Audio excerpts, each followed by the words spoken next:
This is what the homestead looks like now. Got our house delivered yesterday. And there's room for lots of other buildings up here. Greenhouse, wallapini, bathroom, kitchen. Right now, Shane is working on putting up 2 beehive traps. Swarm traps. Swarm traps.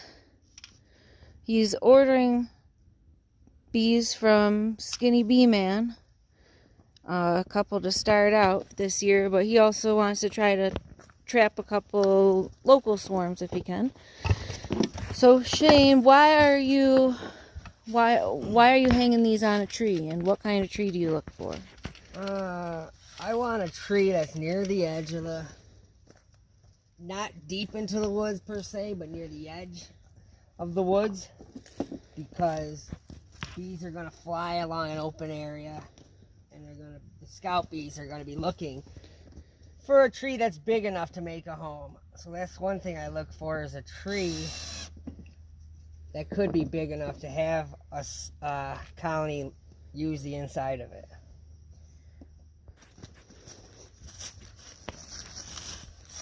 I use these small 5-frame nuke traps with the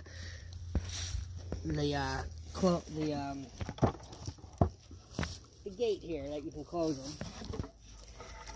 Inside, I have a frame of old comb, a waxed up piece of foundation, and then all in between, I just put open frames with some wax along here.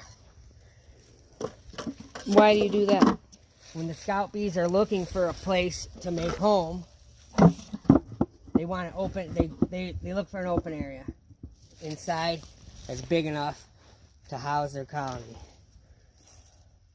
Another thing I do that most people might not do is put these little eyelets here. That way I can run a little zip tie through there to hold them closed.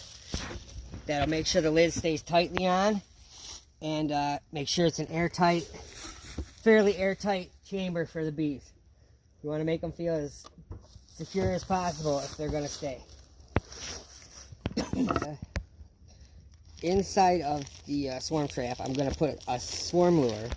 This is called Swarm Pro. That's just the brand that I chose to get this time. It's basically just lemongrass oil and another oil that attracts the bees. One of these vials will last about 30 days, a little longer probably. Take a little push pin here,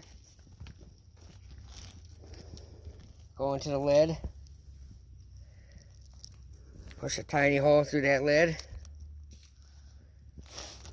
then it'll start emitting the smell. You don't want a big hole because you don't want it to leak out. You just want the smell to come out. And that right there will, it'll last, I think it'll last 2 months. They say every month to change it. I usually go 2 months.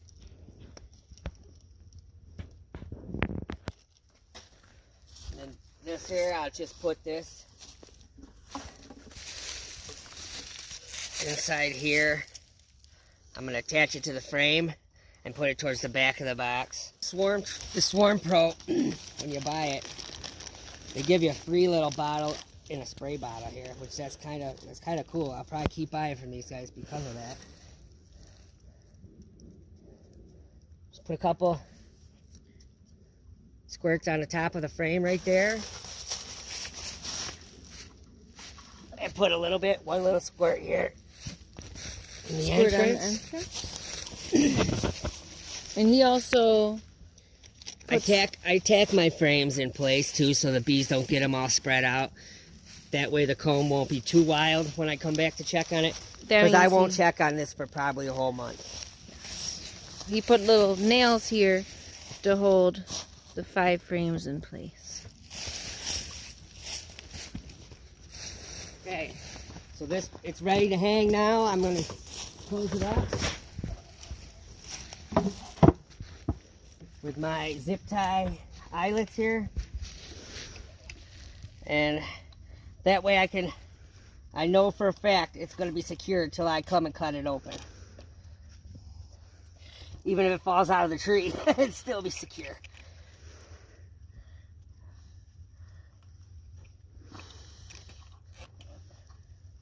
And then you could just snip them to open the top, and it's not going to disturb the bees. Where if you put screws or nails in it to close it, the bees are going to get agitated when you start running nails or screws out of that lid.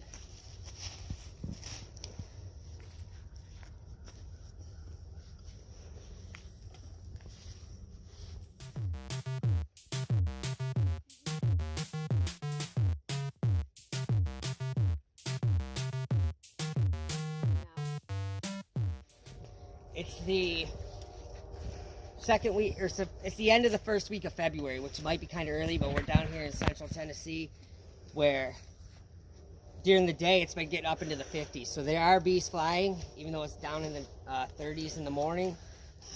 So that's why I want to get these in the tree as soon as possible, because as soon as they start to do their flying, they're going to start building up that colony. Probably by the first week of March, there will be some blossom, some bloom going on, some flow, and they'll be swarming.